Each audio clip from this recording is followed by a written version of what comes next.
we are trying to get you there. You take it home, right? Marketers, I think, have become responsible for like, we're going to fill up the funnel. We are now responsible for driving closed won revenue. Cool. What's the sales team doing? Like, it's like the relay, right? You're listening to Content Logistics, a podcast for B2B marketers where we explore the foundational and sometimes frustrating elements of content. We're talking to the experts, learning all their tips and tricks, and sharing them with you. We don't gatekeep here. Let's get started.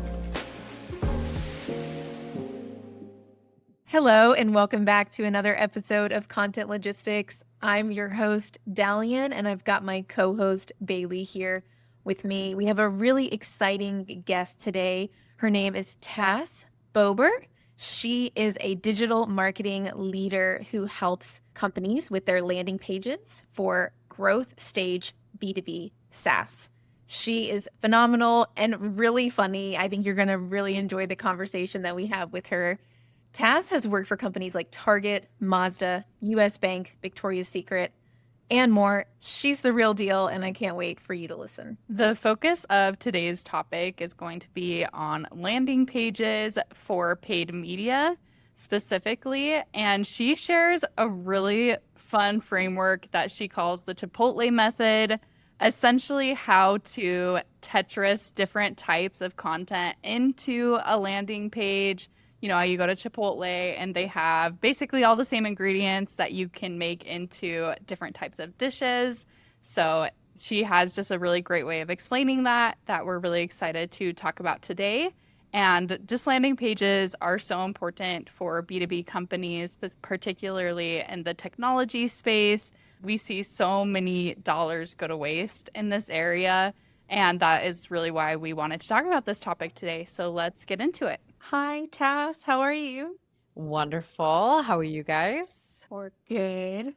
We're so excited to have you on our show today. Thank you so much for joining us. Yeah, thank you for reaching out. I'm excited to have the conversation from like a content angle. So I am ready to dive in. Us too. Let's just get right into it. So Tass, you've built a very successful career crafting high converting landing pages, and we know how important that is, especially for B2B SaaS companies. Before we dive into how you do that and all the logistics and the fun part of that, can you tell us just a little bit about your journey? What kind of led you to specialize in this area? Yeah, I spent most of my career in-house, so I've only worked for myself for about the last year. So I was the head of digital and website for a couple of companies now, B2B companies. I started in, journalism, writing for an NBC TV station, moved into marketing for the TV station, handled their website, built the ads for our station clients, eventually sold digital and website advertising on behalf of the TV station. So I was an AE for 3 years. Hardest job ever, just FYI, after being a mom, hardest job ever. And then after that, I moved straight into B2B marketing, even deeper. I worked for a company where we had 389 websites that we managed as a team. Wow. Yeah, we were a big consulting firm. So we weren't an agency, but we had like kind of that agency feel. Those got hacked and our servers got hacked and we had to redo all of those websites. Oh, no. And migrated them from a legacy CMS over to Adobe Experience Manager, which I'm so traumatized by. I refuse to work with anybody who uses it today. And so that was it was traumatizing at the time, but having that much exposure to that much volume at the same time taught me a lot. We made a lot of mistakes. We learned a lot. And I also had a couple of stints here and there with a software company. That was my first job. And, handled a bunch of websites there as well. So lots of website experience, took that more in-house at companies, started leading the digital teams and the websites. And then once I decided to go out on my own, I was kind of doing more fractional head of digital website stuff. And I was like, wow, okay, everybody's going to be a fractional CMO. So if I am the right hand to the CMO, there's less of a market that I have to compete with. So I had already been posting on LinkedIn just a little bit. I think I was like month 4. So I started posting on there, sharing some expertise. I did get some interest, mostly people that I already knew in my network or who had worked with me before. And then I had a conversation with another friend on LinkedIn who had built a successful niche consulting company. And he was like, you need to niche down further. And I'm like, no, that's uncomfortably narrow. I can do so much more. Look at all the stuff I can do. Mm-hmm. And he's like, yeah, but no one's going to think that you can't do the other stuff. It's just that focus is going to help you. I decided to give it a try. I changed everything that night. The next day, I had like 2 notable, B2B SaaS companies, like through the agencies. We did some bids, won one of their businesses. So Snagit was one of the first companies that I worked with, a screenshotting tool. If no one's familiar, been around forever. And then one thing led to another. And now I've done landing pages for multiple companies, small to big. And so that's kind of how the niche thing happened. And I became the landing page person. The content did better. The growth followers wise, revenue wise tripled. And you would think that after a year of writing just about landing pages, it's like, how much content can there be on landing pages? I have a whole document full of content on landing pages. So I have more content than ever. And now I'm the landing page person on LinkedIn for B2B SaaS. So it worked out. It's amazing. I also started my marketing career in television, which is so funny. And I was a production assistant. And then I got into the creative services department. And that was the first thing that ever piqued my interest into like the full scope of marketing. Yeah. And I just, it's like, you never meet a marketer that like started in marketing. You just like end up in marketing somehow. Yeah. Yeah. I love that. Except Baylee, I think you studied marketing. Yeah. My I knew I loved sister-in-law, also named Baylee, we talked about this backstage. She kind of followed in my footsteps a little bit. So she initially went to school for nursing and we're like, you don't even like people. Like, what are you doing? And so then she ended up pivoting into digital marketing. And now she's worked like at quite a few agencies, but just took a job with American Greetings. So she does all their programmatic type stuff for them. And so yeah, it's funny. So she did it too, but probably because I was the example right before that happened to be like, you're going to end up in marketing anyway. Just pivot now. Just do it. Don't wait. Yep. That's amazing. It's always fun to hear people's background and how they get started. But just bringing it back to the landing pages bit of things, what are some of the unique challenges with B2B companies? I think most of our experiences with B2B companies, what are the most common challenges that they face when it comes to landing pages? I think the first one is they don't have them. Yeah. Or don't use them, right? Yep. They don't use them at all. And the problem with not using them at all is that they just send people to their main website, which then, and here's the thing, like I actually talk about not being a conversion rate optimization specialist on LinkedIn. I do it all the time as a landing page person. I just don't think in B2B we can control optimizing for conversions because longer sales cycles, large buying committees, right? Multiple points of research. So I focus more on how people are consuming information on the landing page. But you can't do that if you're overwhelming them with information or you're not giving them the right information to begin with. So one of the things with B2B companies, I mean, sometimes people are like, why don't you do live audits, on LinkedIn? You know how long it takes me to run through a keyword list and then try to find a landing page that was made specifically for an ad? It takes me an insanely long time. So I'm like, I'm doing an audit thing in Exit 5 right now where I'm having people submit them to me. I'm like, this is far easier than me trying to go find ones to do live audits on because people don't use them. They just think, I'm going to send them to my website because the stakeholders all approved it. So like, I don't have to run through approval. So they put all this effort into the ad creation, copy creation, the campaign brief. And it's like, yeah, we'll just send it to the product page on the website or the home page, which is even worse because then we don't have to send that for approval. But the problem with that is it has been through multiple rounds of approval. That means it's a stakeholder soup of opinions, vague messaging, tons of blocks that don't need to be there. The blocks that do need to be there aren't on there. And so it's just not strategic at all. And you could have the best targeting and the best ad copy, but if you're not delivering on that promise, you failed already before you've even started or spent a single dollar. So that's the biggest mistake and challenge I see, is that they don't have them. Now they do have them, yay. And then you look at them and it's either completely deficient of information, right? Or they have a bunch of stuff on there that no one cares about. Your awards, feature dumping, vague or buzzwordy language. Things like, we'll increase your ROI by 250%. And it's like, I don't even know what you do. Yeah. Like, are you an accounting software? Because Asana and Allocadia are both saying the same things on their landing pages, that they both drive revenue. If everything drives revenue, everything must be a good purchase and we should purchase them all. Like, it just doesn't make any sense. So that's kind of some of the bigger ones I see, which, is surprising to me. And then I think marketers just get overwhelmed because they're like, okay, fine, I'm bought into creating the landing pages, but now you've added more work to my plate. I have to manage all these landing pages. I have to keep creating landing pages for every single campaign that I do. Like, this is just too much right now, especially with the state of the market where teams are leaner. They have less budget, less resources, less manpower. They're not trying to take on more stuff. So, it's like, how do we solve that problem, Tass? Like, okay, tough guy preaching on LinkedIn. Like, how do we actually solve for this problem? Which I have an answer for too. So I want to hear it.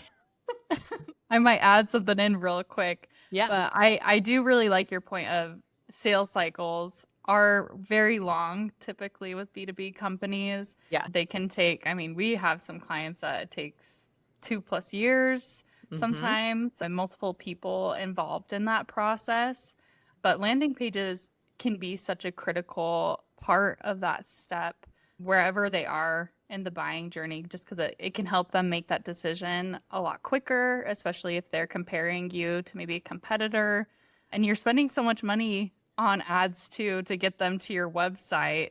I hate to say it, but yeah, we've had clients too that it's just, when they come to us, it's sending to their homepage, and I always feel so bad because it's maybe there's some brand awareness there, but it's just a lot of wasted money when you could be getting more qualified people in the door. It makes everything harder, right? Like, one of the big topics is attribution. Well, my program is not getting attribution for that. Okay, well, then if you send everything to your homepage, you're just creating a larger problem for yourself to untangle that web. So I tell people, I'm like, don't think about landing pages like, oh, it's like an email. It's just another marketing asset. Think of it as this little sandbox testing environment where you as a marketer, you have a lot more autonomy and freedom within that little environment versus having to go through 100 rounds of approvals and like CYA with this person and that person and whatever. You're like, you know what? The ads are approved. If this is what the ad is saying, I'm going to deliver on the promise of the ad. I'm going to make a couple of iterations and then just see what happens. And you can do it quickly. I think we're just so bogged down with okay, we're doing a second iteration. We better get this approved by Susan, my boss, and then, Katie in product marketing and like whatever. And it's just like, no, just do it. And it's going to, this is terrible advice. There's probably a leader out there that's like shuddering because it's like, my team cannot listen to this woman speak. But like, that's kind of how we manage to do a lot of testing. So sometimes we'd run those tests, then we'd come back to the monthly reporting meeting and say, hey, actually, we ran a couple of tests. This is what we tested, and this is what we saw from that. There's not been a single CMO or head of marketing I've reported stuff like that to who has not been happy that we tried that test. Because they want you to be proactive. They don't want you to just be sitting around taking orders. They're like, okay, this person is worth their salt because they actually are doing some of that strategic work. And there's trust that they're going to place on you, right? They're not going to be like, well, Baylee is going to write some monkey business on the landing page. Like, they know you're going to somewhat stick to a script.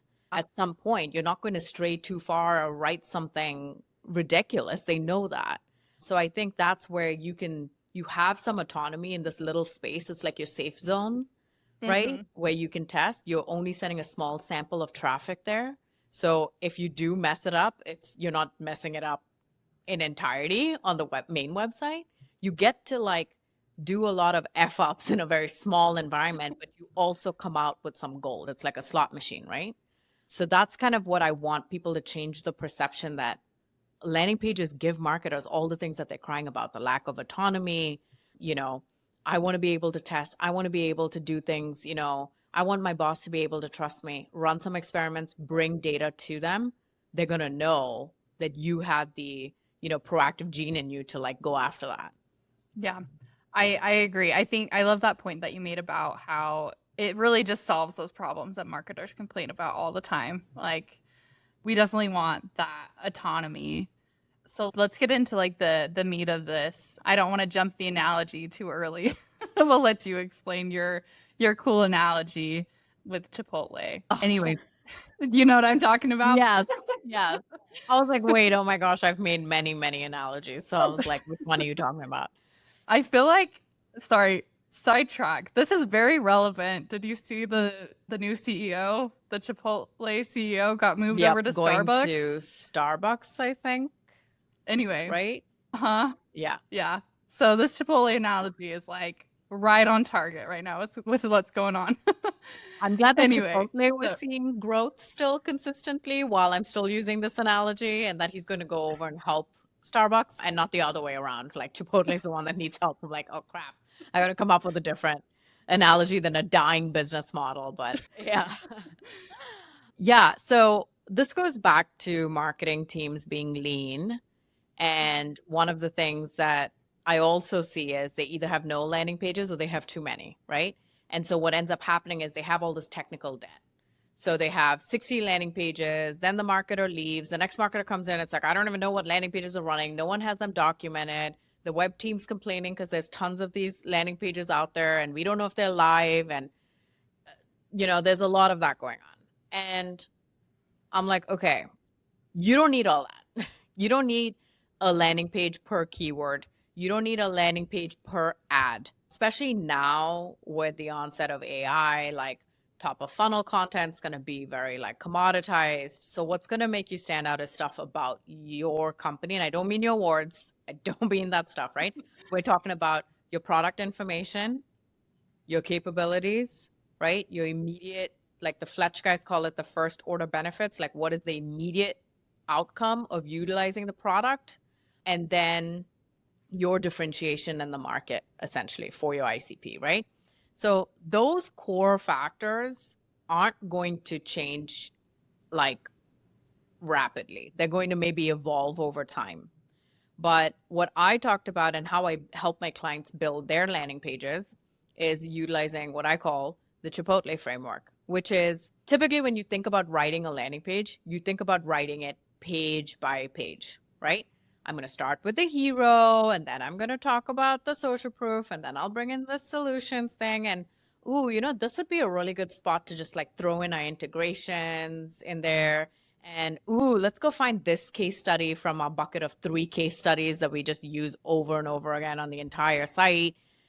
Just stuff like that, right? Where we're trying to write the landing page like that. We cobble something together because no one really reviews them. And then we're like, okay, we're done. That's one way. The other way is everyone's like, okay, we're just going to use this unbounce template or whatever. When you picture a landing page template, you picture form on the top right, little text on the left-hand side, and like, we're good to go. Can't wait to capture all those demo requests, right? But then what ends up happening is too much information that's irrelevant, deficient information, not enough, especially for your 2-year sales cycle clients, right? Mm-hmm. So I write it based on this map that I build. So the first thing I do before I even get to landing pages, I tell my clients 80% of what we're going to talk about for the first 30 days has nothing to do with landing pages. Sorry to disappoint you. I've betrayed your trust, but I promise that I will build it back up. And the first thing I do is map out the buyer's journey. And I'm not talking about like all the different touch points. That's not what I'm talking about. I'm talking about in their journey of the multiple touch points, what is the information that they're ultimately going to consume? And what is the information that they're ultimately going to put in a business case and pitch, right, to the internal stakeholders, the justification, all of the information they need, not necessarily for purchase, right? Because you're selling to the champion who's going to try to get buy-in internally. And then the final decision will come down to like 2 or 3 vendors that they're like trying to decide between. But we are trying to get you on the short list for evaluation, right? We are trying to get you there. You take it home, right? Marketers, I think, have become responsible for like, we're going to fill up the funnel. We are now responsible for driving closed won revenue. Cool. What's the sales team doing? Like, it's like the relay, right? Mhm. What's her name? What's the relay lady's name? Shakri. Shakari What's her name? Richardson. Oh yeah, Shakari. Sorry. She's gonna come for me. Come for us. Yeah.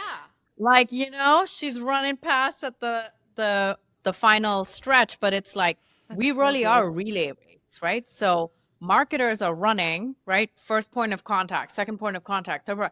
She's the final that's like running towards the finish line. She's like, right? Because we gave all the information to the buyer, while the other vendors and software companies are like, they're still discussing pricing and they're still discussing like what the objections are and stuff. But you as a marketer have given them a lot of that information ahead of time that they can do the justification for you a lot sooner than they can for your guys. So that speed and velocity, especially if you don't have that much differentiation, you giving them all the information is going to be, something that gives you an edge as well. So I map out this whole journey, which starts with market at a 30,000 foot view, which is who's your ICP, what product category are you playing in, and what is like your positioning anchor? Are you positioning against a competitor, right? Are you Arc browser that says we are the alternative to Chrome?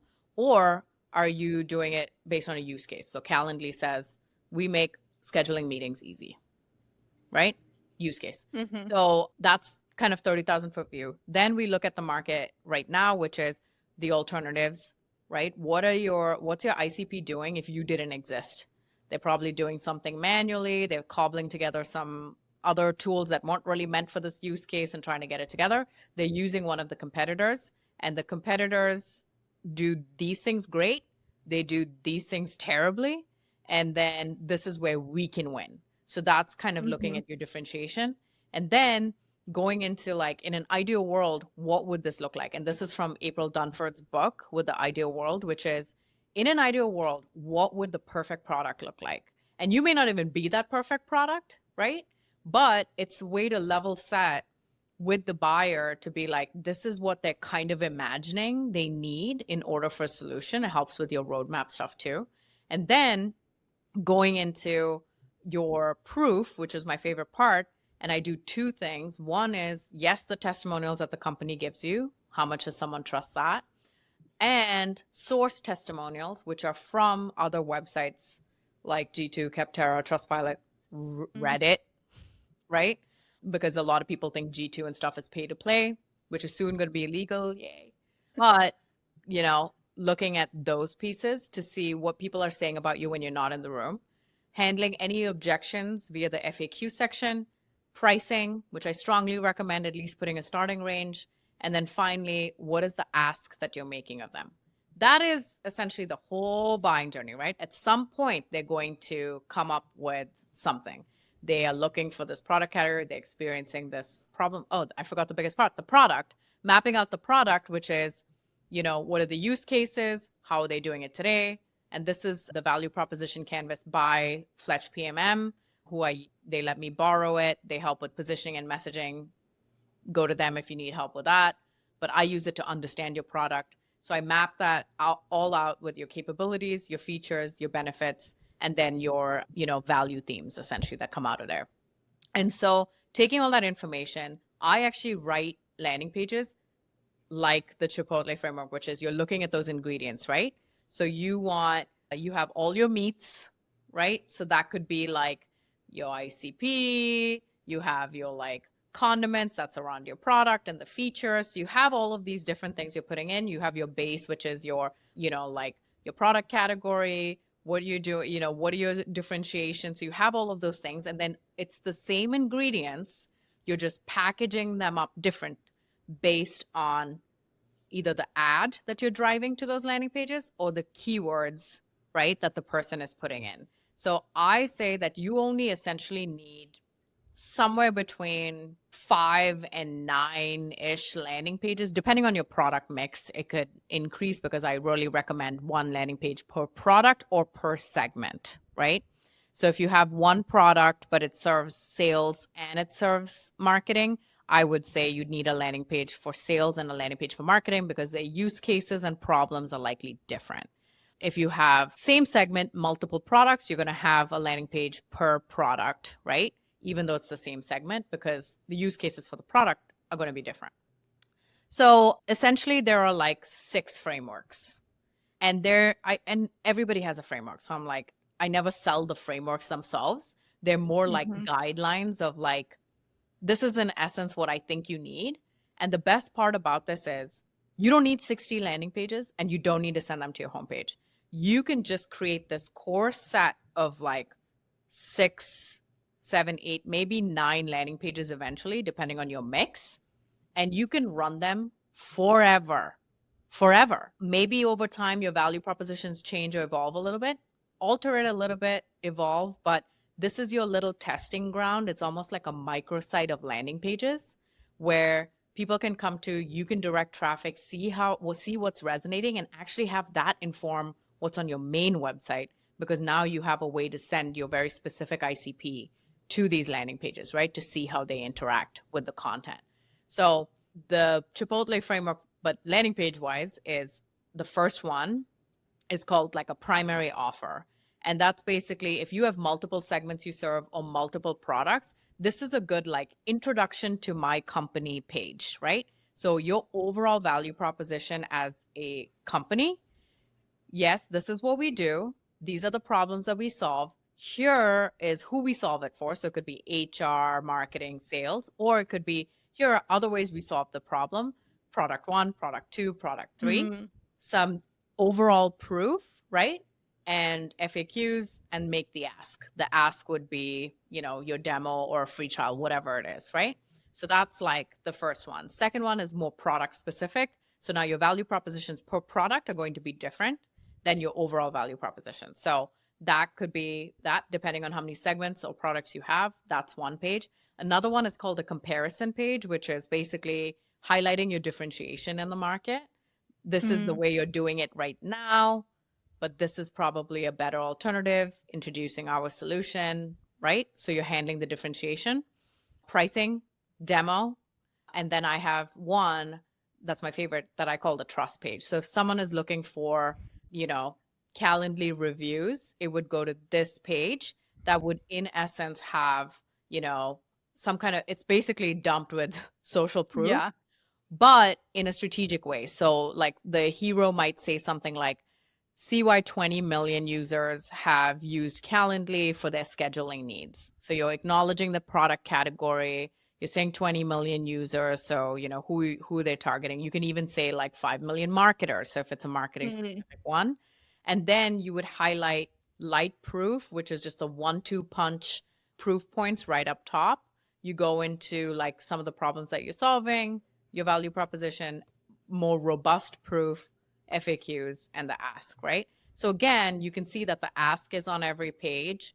The problems are almost on every page. The proof is also on multiple pages. And so you're writing the landing pages by block that you can eventually Tetris together and make different variations based on that buyer's journey map, rather than writing the landing page, block by block.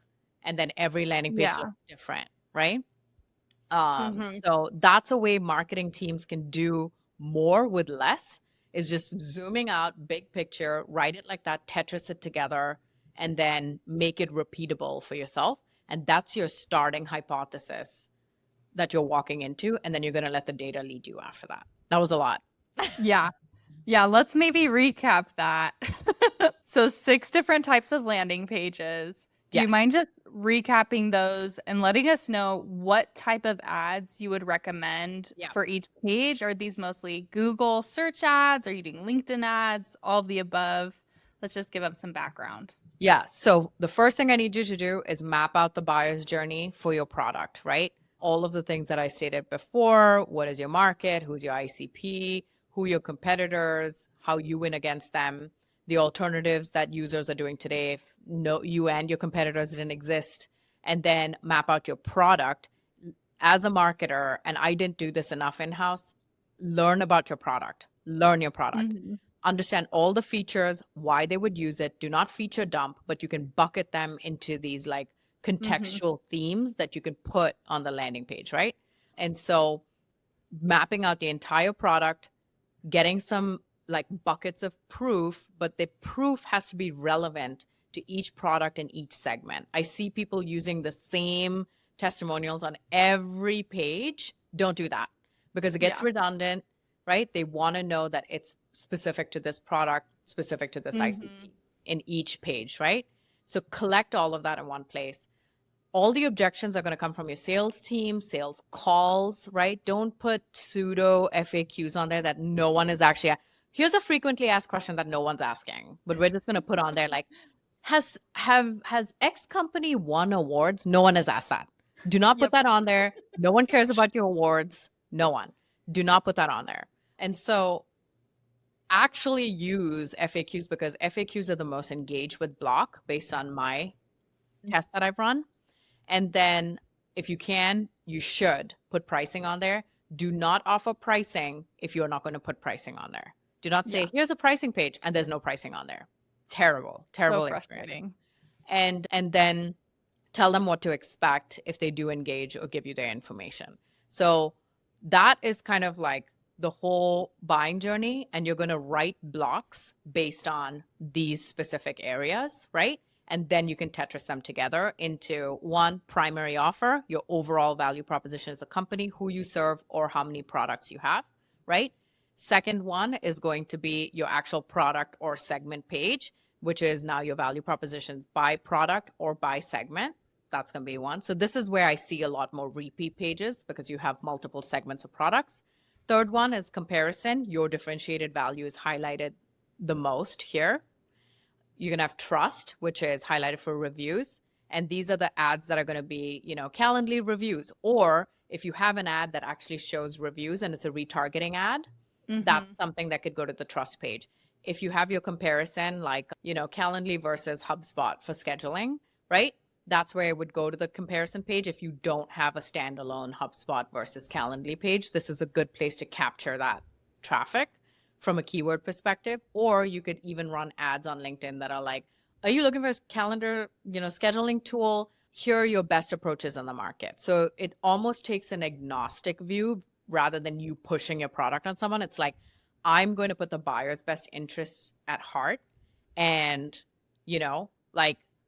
tell them what their options are. And it should be something where if they go research it themselves, they're going to find the same information, right? You cannot be super biased on these pages. And then demo and pricing, which is self-explanatory. So if someone's looking for a demo, they're looking for pricing, they're kind of bottom of the funnel, end of the road. They're familiar with your product, familiar with you, visited multiple times, you can send them here. So that's how you're going to segment some of the audiences in order to send them to these various stages of the pages. I love how actionable this is for anyone. And I love the idea that if you, for example, right now, all your ads are pushing to your homepage and you're listening and you're like, oh gosh, I'm doing it wrong, that this is an area of opportunity for you as a marketer to fill a hole on your team and to really bring value to this space. And like you said, it's a great testing ground to try out different things. And, the risk is low. And I love that. I think I always gravitated in my in-house roles to trying to figure out where I could do that. And sometimes it's not so straightforward, but you can grow so much in your career when you're looking for those opportunities. And I love that you see it that way. And I think that this could just be great for someone who's learning about it for the first time. And I think that if you are like, I don't have time to map out everything, which I would urge you, just take the time. You know your product already, just put it visually in a format and you can actually train other teams to do it. If you're a leader, definitely do that mapping exercise, because I have clients who are like, I've used this to train external contractors that are coming in. I've used this to inform email, organic, social, like all of these things. And I'm like, that's great. So it works as the central hub that you can update as new features come. You just add it to that product canvas. Like you're just adding things to it and it becomes this, central hub for your marketing team. And then you don't have to do as much approvals. You know, everything's coming from the same place. And they have like, I call it coloring inside the lines. They can be creative within the guidelines of this map, right? Mhm. And so that's one thing to do. If last resort, you're like, I don't have time for this. How do I start? Like, can I just do I'm sending everybody to my homepage. I want to start right now. Like, what do I do can I do this tomorrow without having to get buy-in on this buying journey? Yes, you can. All you have to do, go to your website, clone your homepage. Okay. Take off the nav, create, add a URL that says LP / whatever your software name is, right? And that's your primary offer page. You're going to kill a bunch of the award blocks and all the other stuff that's on there, things that don't really matter. You're going to create kind of a light version of it, change up the hero, that kind of thing. Add in maybe because most homepages will have like, here are all our products, or here is who we serve, or here are industries, whatever. So at least that gives you a starting point for like your homepage. And then later on, like any ads that you add that someone's looking at, like scheduling software, or they're looking for Calendly specifically, they can go to this page that's a landing page experience instead of your homepage, and you can actually see how they're interacting with the content there. And then you can go back and say, hey, Madam CMO, we actually ran the homepage as a test, like a test of the homepage against this information. And this one's getting better, consumption signals and conversion rates than the homepage. We should actually use this variation of this block on the homepage. And you're coming to her with data-driven decisions versus someone's opinion in some dark corner of the company, right? Based on that page. The other thing you can do for the product or segment page, go to the product and segment page, clone, cut out all the fat, right? Run an iteration that's a little bit different, right? Swap out some of the testimonials, make it more relevant. Do that for that. Clone your pricing, clone your demo, right? And then you might just have to create like a comparison one and a trust one, and that's it. So you create 2 from scratch, the rest you can clone and make a light version to at least start the process.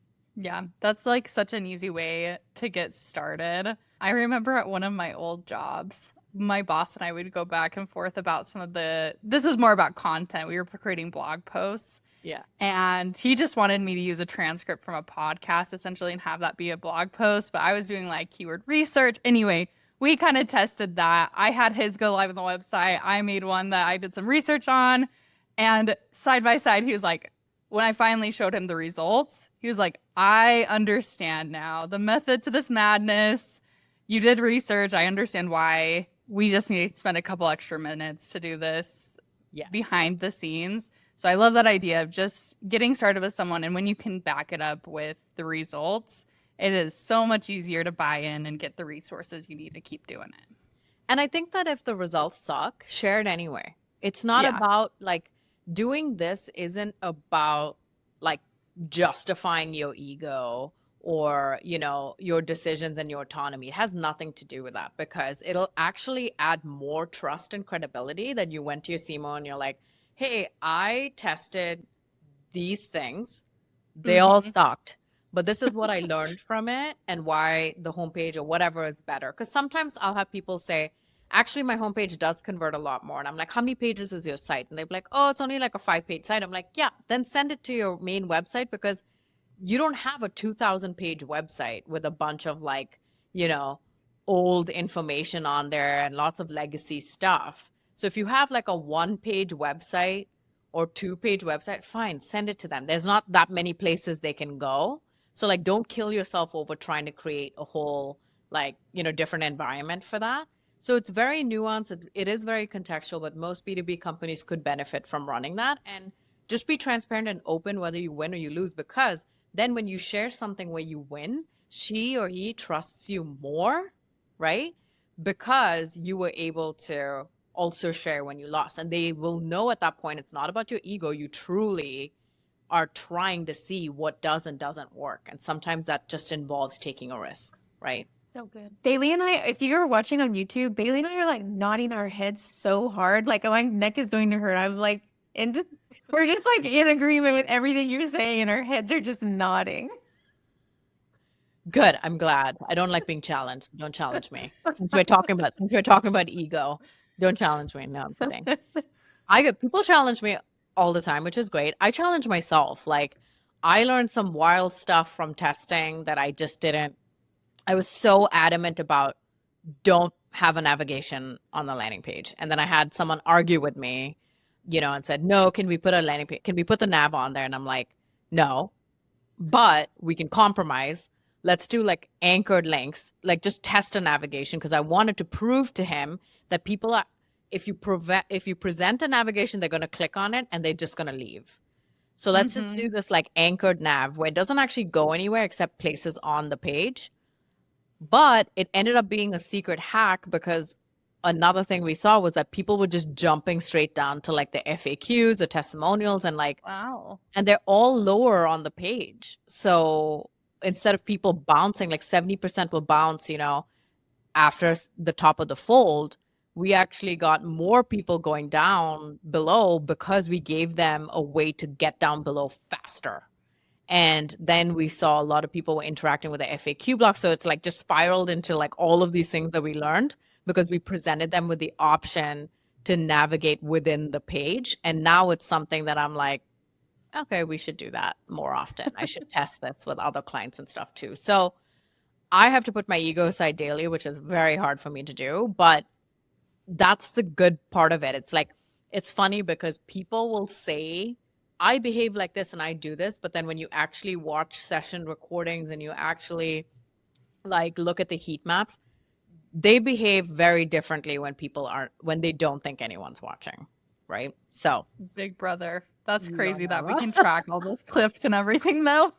I do watch session recordings sometimes and I'm like, what are you doing on here for like 45 minutes, bringing my averages like way up? I'm like, what is this? Is this person lost? And sometimes they are, but sometimes it's a slow reader who like, you can see them moving their mouse and reading the whole thing, so yeah. That's so cool. It's interesting. Thank you so much for all that you've shared with us. This is a plethora of information and actionable items that people can take and implement right now, which I think is a really cool thing about this podcast specifically that we are trying to do. And so we just really appreciate your time and sharing your knowledge with us. We're super grateful.